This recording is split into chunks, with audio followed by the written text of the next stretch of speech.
Hello, this is Royce from the Royse Law Firm in Menlo Park, California. We're a business, corporate, and tax firm with offices in Northern California, Menlo Park, San Francisco, as well as Southern California and other locations around the world. We're a full-service law firm that represents primarily technology startups, and today we're talking about blockchain. The Royce Law Firm has initiated a program around blockchain technology for industry and finance, and this is a series of presentations on the use of blockchain for our clients and for industry generally. Today we're going to be talking about blockchain and cryptocurrency, some of the key technical and historical concepts.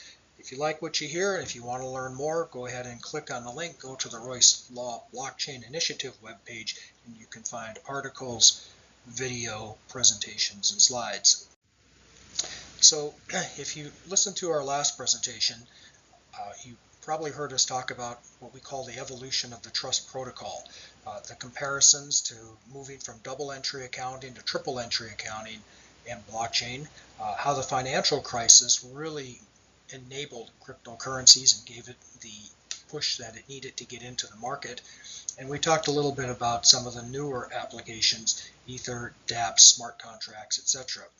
We spent some time after discussing an overview of the technology talking about the problems that blockchain solves, some of the qualities that it is said to have, and whether it really does have these qualities. We talked about how it reduces the cost of verification, reduces the cost of networking, and how that is going to enable new industries to emerge. We talked a little bit about how blockchain works, talked a little bit about the dark side at a high level, and then finally we talked about some of the legal and regulatory and tax implications and issues arising with blockchain technology. Today we're going to focus more on some of the technical concepts.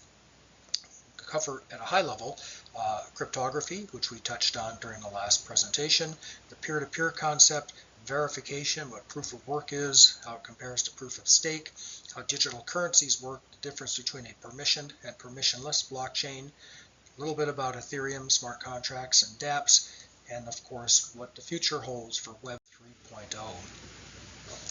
So think of what the internet did for information and how it really revolutionized the way we process information. Some people believe that blockchain is going to do for transactions what the internet did for information. It's sometimes said that the internet allowed the digitization of information and the blockchain allows the digitization of products. We'll see. So let's start with cryptography. When you hear about cryptocurrency, the reason it's called cryptocurrency is because it uses very strong cryptography, what we call public-private key cryptography, which has been around for a very long time, since the mid-70s in fact. But before there was cryptography, what would happen is a message would be scrambled and then sent over a channel, and somebody could intercept the message and unscramble it. So it wasn't very secure. So keys had to be agreed upon, and like I say, they could be compromised. So private public key cryptography solved that problem by not requiring a shared key. Each party has their public key, each party has their private key. When you combine the public and private keys of one party, send the message, then you combine the outcome with the private key of the recipient party. So it's often called two-factor cryptography. Public key cryptography, meaning that there's an algorithm that requires two separate keys. And there's a public key that everybody can see and then a private key that actually decrypts the text or creates a signature. And those keys are mathematically linked. That's what makes it work. So that serves two functions. So the public key is authentication. It verifies that the holder of the paired private key sent the message. And then secondly, encryption, because it's only the paired private key holder that can decrypt the message. So think of the parties as sharing secret keys. The sender combines the sender's public key and the recipient's private key. Encrypts a message with the public keys, but only the recipient's private key can decode the message. So the thing that made this work was in the late 70s, the RSA algorithm was developed, and that's an algorithm that uses prime factorization. And the idea was that it was really easy to multiply two prime numbers together, but it's pretty much impossible to know which prime numbers were used. That's the basis of a lot of the private public key cryptography. It's impossible to uncover the underlying private keys. It's all very mathy. Similarly with digital signatures. Let's use an example. Say Bob is going to send a message, and a message is the Bitcoin itself. It's just the code to Alice. So it gets encrypted with that should be Bob's public key, but Alice was going to decrypt it with her private key. Okay, moving on, the other aspect of blockchain as a technical matter that makes it so powerful is the fact that it's peer-to-peer. So, and we've had a lot of evolution in this space as well.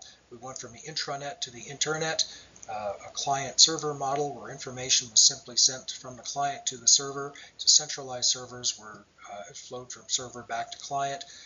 And we're now in a stage of peer-to-peer networks where each participant, each peer or node can send and receive information. So the nodes are both suppliers and consumers of information.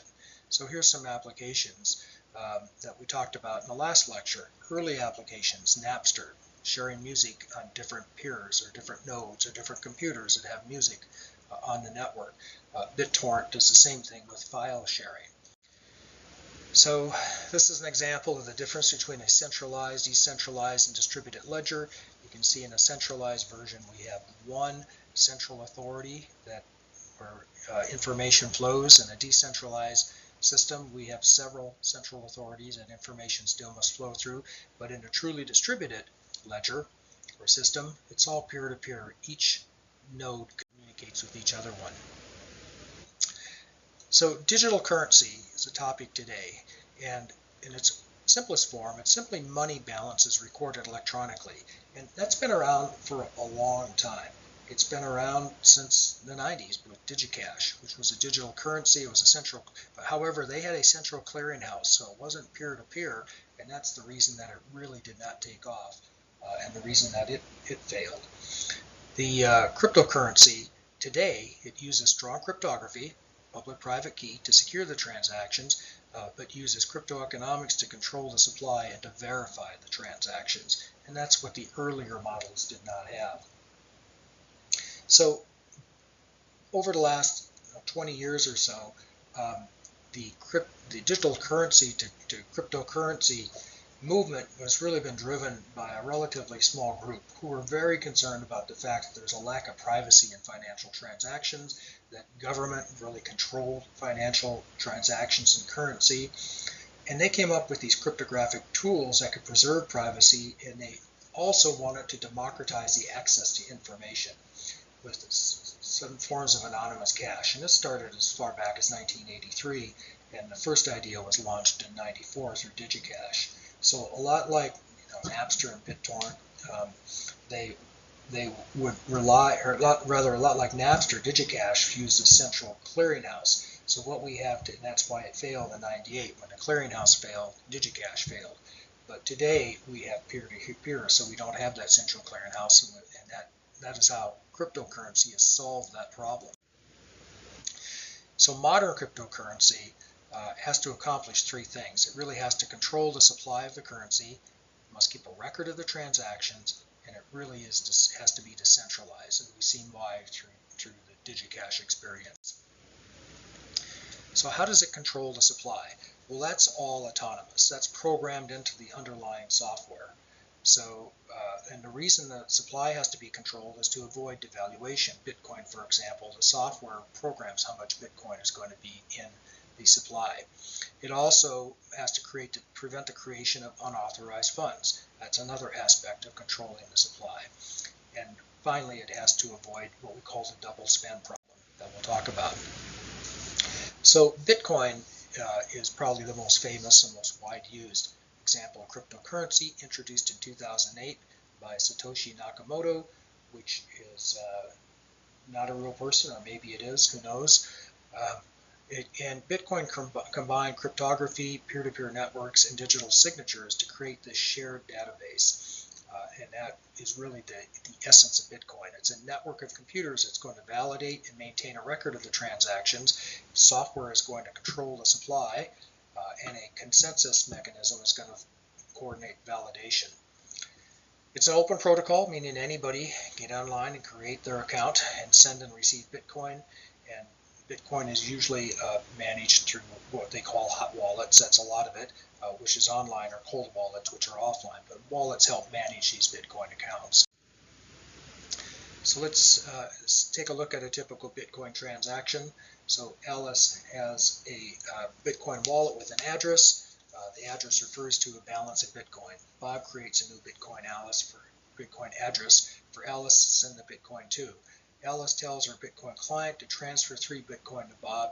The client signs the request with Alice's private key, and anyone on the network now can see that Alice's public key, that she's the person who sent the Bitcoin, but only Bob, as you can see, has the private key that is mathematically linked to the public key that can open it.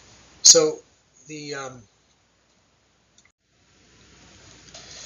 transaction then has to be verified by nodes.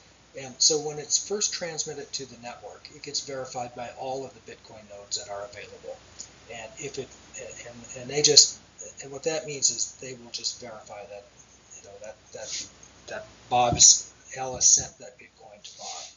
After it passes verification, however, it's not done. It sits inside a memory pool, or a mempool, and it waits for a miner to pick that transaction up and include it in the block, as we discussed in the last presentation. They pick it up and they combine it with other transactions. They bundle it. Usually takes about 10 minutes with Bitcoin, and if the sender has enough Bitcoin, then the transaction is deemed valid and it's bundled into a block and to be added to the blockchain. So the block is a record of transactions. We group these transactions together in these blocks. We link the blocks together to create a sequential timestamp chain. Each block contains information about the transfers, and it does so using a header. And the header contains a hash, a timestamp, and a hash of the previous block. Now, in a centralized system, so far we've done nothing that's decentralized here, other than we've had a bunch of nodes that are actually verifying these transactions. But in a centralized system, we would have a trusted authority that would verify the transactions and create and store the blocks. But we've got a distributed system here, or decentralized, so who's going to verify that? Well, the collective has to verify it. So how do they do that, and how can we trust the collective to verify those transactions in the block? And that's done through what we call a hash function, and through a proof of work consensus mechanism, or consensus protocol. So the miners have bundled the data into a block and they created a hash. The hash function, it's a mathematical formula. It's based on the previous hash, and it combines that with the information in the block using a nonce, which is a random number that will create a new hash value. And the miners will create new hash values and continue to create new hash values until they come up with one that meets a mathematical requirement. In Bitcoin, it has to have a certain number of leading zeros. So it's just math, and it's trial and error, and they do it over and over again until they come up with that hash, the right nonce that will create the right hash. Now, solving that puzzle is what we call proof of work. It requires an expensive, difficult, over and over trial and error calculation. That's mining. And why does blockchain do that? Is because mining is very expensive, and that's what prevents fraud. It prevents somebody creating, 1 million accounts and just going out and solving problems fraudulently, or verifying fraudulent transactions over and over again. Because it's so expensive, there's a control in here that will keep people from doing that. That's proof of work. Now, of course, the miner who solves a problem, they get rewarded for that. That's the crypto economic function here. They get paid some Bitcoin for solving the problem, and then they get the right to create the next block. Here's what a block looks like. There's the header. It's a simplified structure. So we got block 98, 99, 100. We're adding blocks to the chain. These are just groups of information with a header, and the header has the nonce. It has the information on it, the previous block. It's time stamped, and of course its own hash.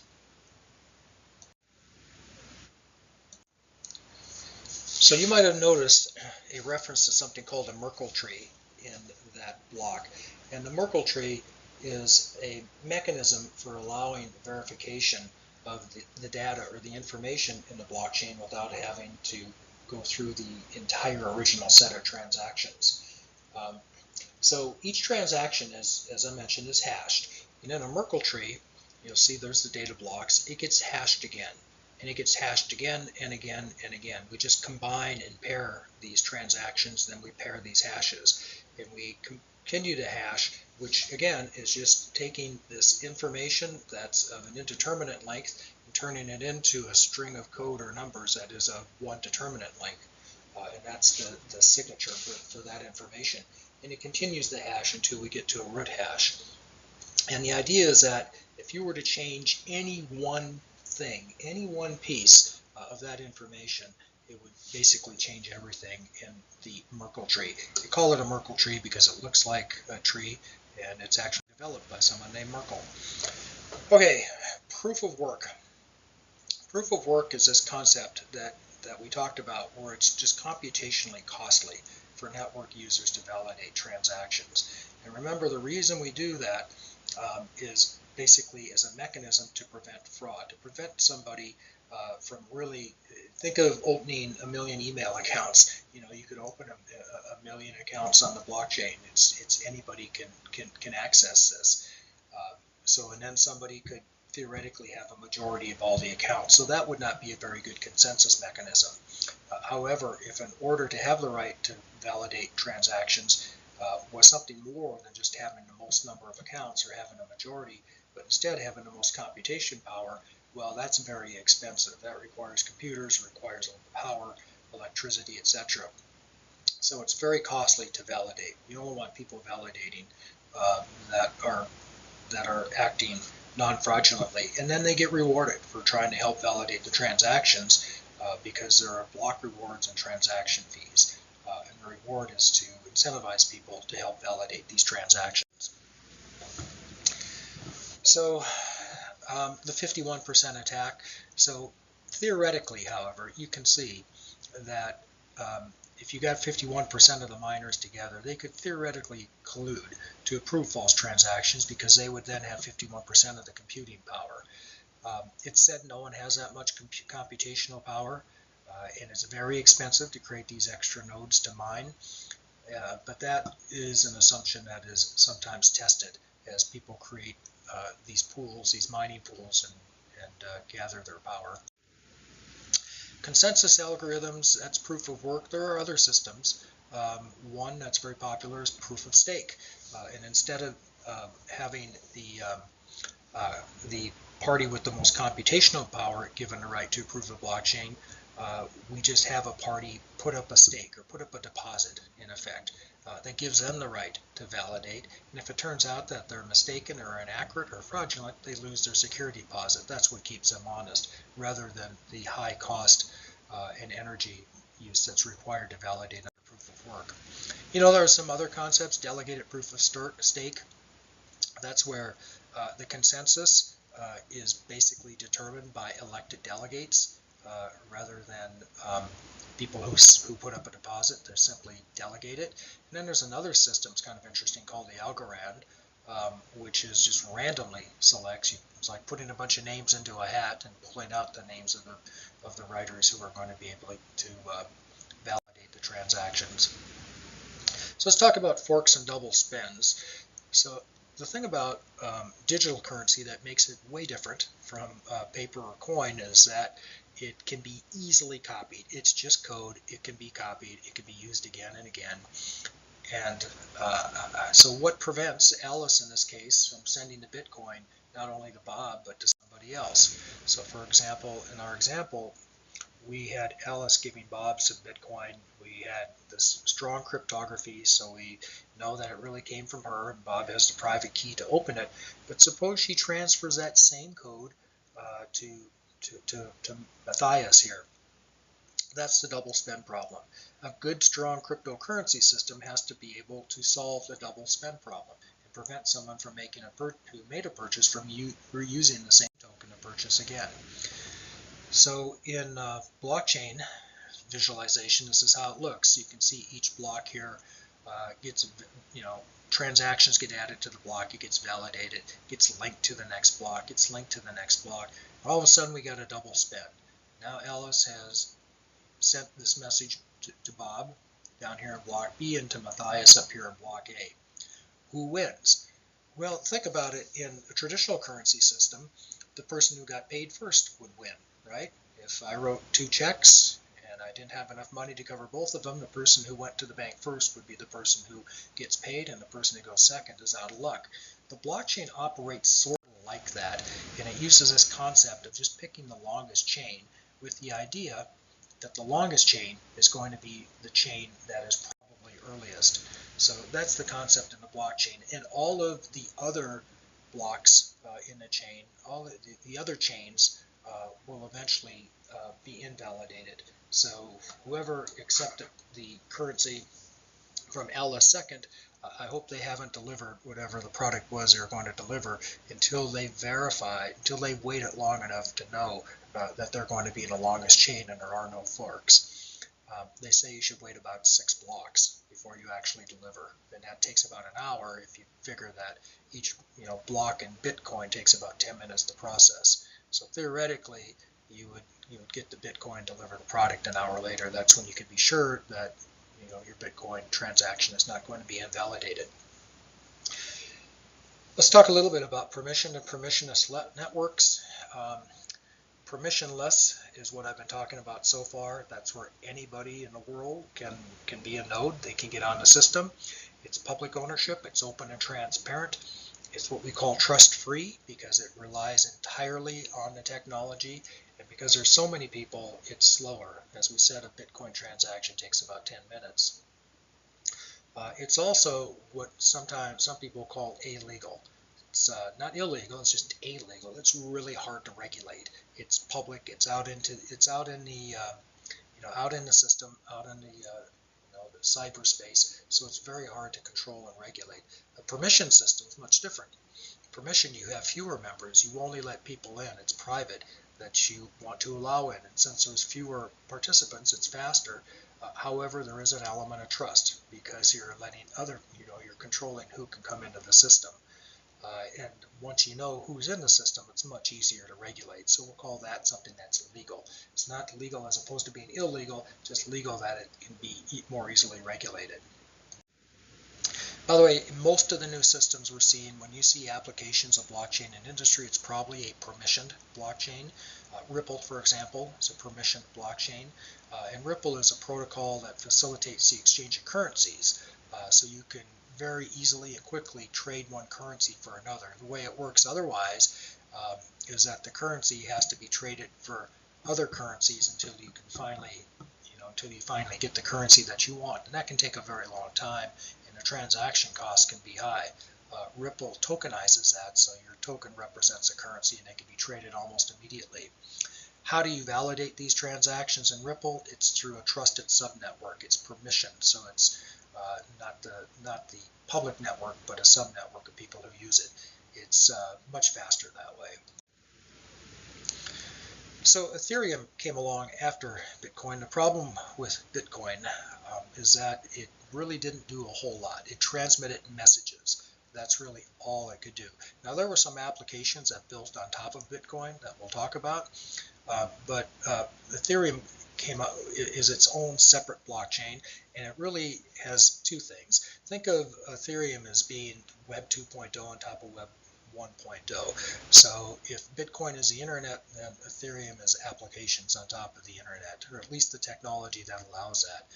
It's free and open source. It's peer-to-peer. It uses proof of work just like Bitcoin does, but it has much more functionality because it allows applications to be built on the blockchain through their software program, Solidity, which is what we call a Turing-complete programming language. And by Turing-complete, what that means is that it can run computations, it can run calculations, and it won't freeze up or go into infinite loops like a non-Turing complete language like Bitcoin might if it tried to do a calculation. So anyone on Solidity can write a smart contract and deploy a DApp on Ethereum, and that's why it's become so popular. It is much faster than Bitcoin. Remember, Bitcoin is about 10 minutes to process a transaction. Ethereum is about 12 seconds. And the fact that you can run smart contracts on it is really significant. And DApps, distributed apps. These are the applications that can run on top of the blockchain, and this is where you're hearing most of the discussion about blockchain these days, is tokenization, creating digital tokens that run on the Ethereum blockchain, and those are all applications that just use blockchain. The other thing that can happen on Ethereum is Ethereum can run smart contracts. It allows the users to simply codify significant parts of our workflow process. That's a smart contract. And when a transaction occurs, the software automatically executes. So you've got a blockchain system. Think about the opportunity here.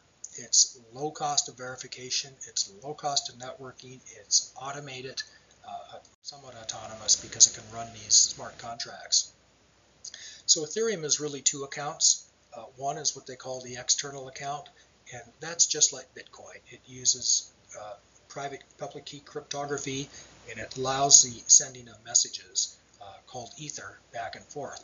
The second account is a contract account. That's a public address, no private key, and all that does, it stores data and it runs smart contracts. And it can collect Ethers, so you can get paid for your smart contracts or compensated for running the computation or calculation. It runs those smart contracts on its EVM, Ethereum virtual machine, and that's, like I say, it charges a fee for every computational step. So one of the technology issues, the technical issues with blockchain, is what we call the last mile problem.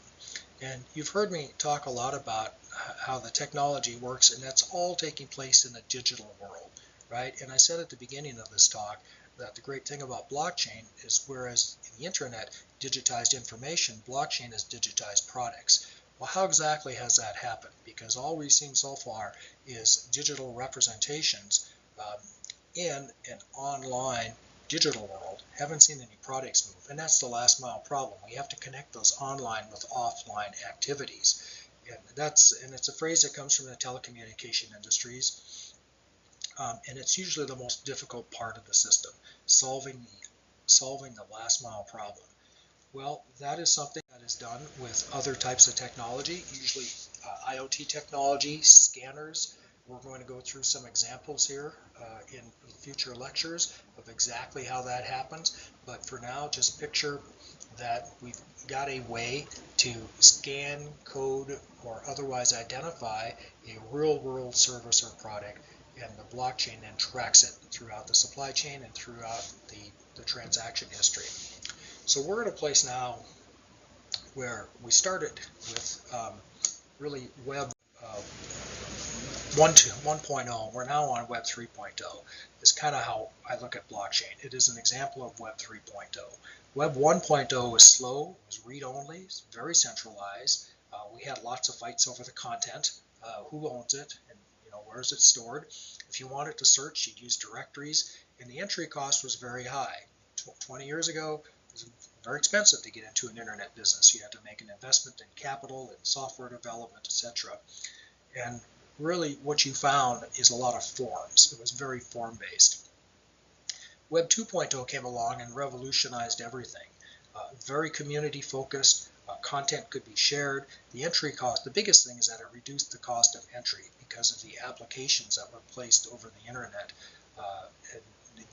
The age of web applications is what really reduced the entry cost and allowed the emergence of lots and lots of new and interesting technologies based on Web 2.0. Well, blockchain allows us to be on to the next version, which is Web 3.0, which, as you can see, is portable and personal. It's very individual based. Content can be consolidated, but the biggest thing is that we're reducing cost even more. And we're doing that through the ability to run smart contracts, to verify, validate transactions, and to get that networking effect that I've talked about. In the future, I think we're going to see more technologies interacting with blockchain in ways that we can't even imagine at this point. Artificial intelligence is one that comes to mind.